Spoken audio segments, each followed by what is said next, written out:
어제부터 서울 지역의 유치원 입학 추첨이 시작됐습니다. 현장에서는 내 아이의 번호가 호명되느냐 여부에 따라서 희비가 엇갈리고 있습니다.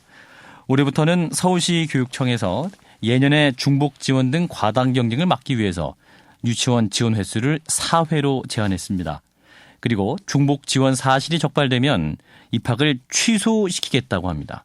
그러자 학부모들의 불만이 여기저기서 터져나오고 있습니다. 어떤 얘기들일까요? 학부모 한 분을 익명으로 연결하겠습니다. 어머니 안녕하십니까? 네, 안녕하세요. 예. 자, 어머니는 이번에 유치원을 처음 보내시는 건가요? 아니요. 저는 셋째라서 위에 언니 오빠들 보내고 막내를 요번에 5세인데 지원하게 됐습니다. 아, 그러시군요. 어머니 뭐 직장 생활도 하고 계십니까? 네. 전 직장맘이고요. 예. 그래서 더 절실히 와닿네요. 예, 뭐 직장도 다니시고 아이 셋을 키우시는 분이십니다. 얼마나 힘드시겠어요. 자, 어제부터 추첨이 시작됐다고 하는데 이 추첨 제도가 굉장히 복잡하네요.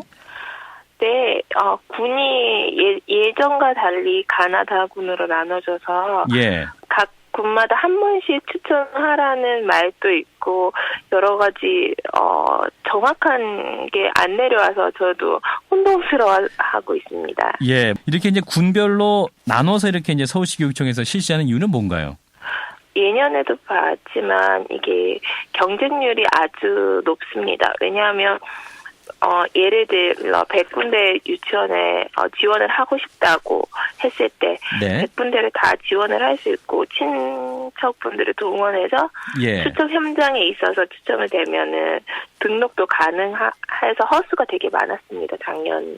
근데 그것을 막아보려고 하는 좋은 정책인 것 같긴 한데 너무 준비가 허술하게 그 엄마들은 느끼고 있습니다.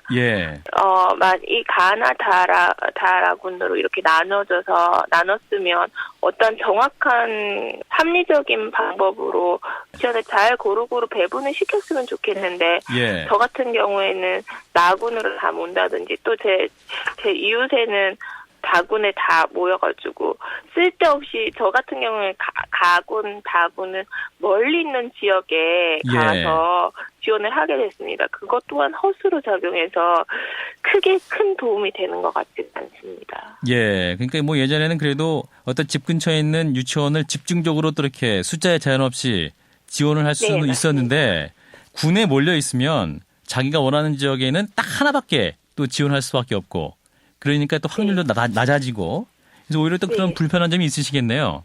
네.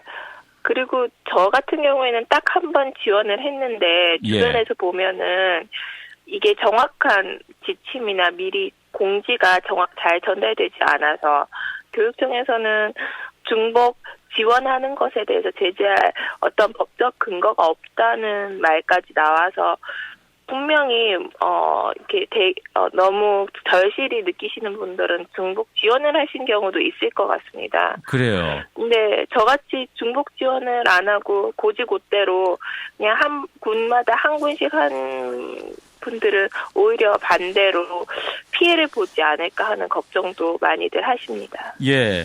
뭐 그러니까 교육청에서는 중복 지원 하지 말라고 하고 그리고 이제 교육부에서는 법적 근거 없다고 하고 그러니까 이제 뭐 어디 말을 들어야 하나 부처별로 말도 다르고 그런 상황입니다. 네, 맞습니다.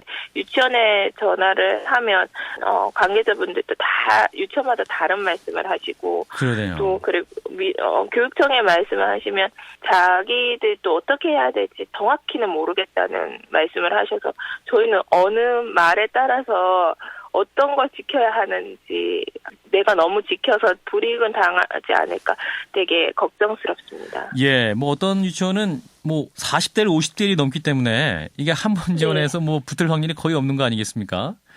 네, 맞습니다. 저희는 유치원 로또라고 하거든요. 이게 유치원이 로또가 됐다. 70대 1까지도 가고 그래서 이거 워낙이 유치원 수가 적기 때문에 당첨 확률이 저조하지만 가까운 유치원은 한 번씩 해보면 그래도 아쉬움이나 이런 건 남지 않을 것 같은데 그래요. 지원조차 어려우니 참. 그리고 집 근처 유치원은 딱 2개밖에 없어서 거기에 보내고 싶은데 거기 넣고 싶은데 같은 군에 있어가지고 딱 하나밖에 못 넣게 되고. 네, 딱 하나밖에 못 넣고 있습니다. 예, 그래서 또 이제 뭐 되게 멀리 보내야 돼서 또 뭐 셔틀버스라든지 통학버스도 없고 뭐 이런 사례도 있겠네요. 어떻습니까? 네, 저 같은 경우에도 제 주변에는 유치원이 3개 정도 나군에 몰려 있는데 가군과 다군은 제가 그냥 남겨둘 수가 없어서 먼 지역까지 찾아가서 지원을 하게 되었습니다. 그래서 제가 당첨이 돼도 집 바로 앞에 걸어서 도보로 갈 수 있는 곳을 놔두고 그까지 아이를 데리고 가는 게 맞는지. 근데 다른 선택의 여지가 없거든요. 직장 엄마로서 아이를 어딘가 어느 기관에는 보내야 하는데. 그렇죠. 집 앞 아니라도 어떻게든 아침에 동동거리면서 거기까지 데려다 주고 출근을 해야 할지 참 막막합니다. 예. 만약에 멀게 되면 얼마나 먼 지역이에요? 제가 알기로 한 15km 떨어져 있는 지역인데 교통편도 불편하고 셔틀이까지 오질 않아서 어떻게 해야 할지 참 막막합니다. 예, 원래는 뭐 걸어서 200, 300m, 500m 안에 유치원 갈 수 있는데 그냥 15배, 15km 밖으로 가야 되니까 그것도 너무 힘드시겠네요. 아침부터 정신 없으니까. 네, 맞습니다. 예, 참 어머니들끼리도 좀 말씀 나누셨을 것 같아요. 또 어떤 말씀하세요, 어머니들은? 너무 준비가 허술하고 우리가 선거를 하거나 할 때는 미리 후보자들에 대한 정보 그리고 일정에 대한 정보를 충분히 주지 않습니까? 그렇죠. 그런데 이번에는 서울시에서 너무 이벤트성으로 너무 급작스럽게 가나다군으로 나누겠다고 말씀을 하시고 그 일정도 계속 바뀌고 계속 이 변경 사항이 있으니까 저희가 어떤 준비도 할 수가 없고 그리고 이 합리적인 방법으로 했는지 의구심도 많이 듭니다. 자, 그래서 이제 부모님도 헷갈리시고 유치원도 헷갈리고 원장님도 헷갈리고 그래서 서울시는 또 이렇게 말을 해요. 제도가 너무 혼란스러우니까 처음부터 재검토하겠다. 올해는 그래도 그냥 그대로 시행할 수밖에 없다. 이렇게 말하고 있는데 어떻게 보십니까, 어머니? 그러니까 너무 무리하게 이끌어가는 면이 많은 것 같습니다. 좀 준비를 철저히 잘 하셔가지고 저희 엄마들에게 전달이 잘 된 후에 시행을 했으면은 좋을 텐데 하는 생각이 절실히 듭니다. 예, 저 학부모님들은 굉장히 불편해하시고 지침도 혼동스러운 또 어려움들이 있으시네요. 좀 보완이 많이 돼야 될 것 같습니다. 말씀 잘 들었습니다. 고맙습니다. 네, 감사합니다. 네, 유치원 추천 문제 굉장히 또 현실적으로 현장에서는 많은 어려움들을 부모님들이 호소하고 계시네요. 많이 보완돼야 될 것 같습니다. 참여하고 있는 학부모 한 분을 만나봤습니다.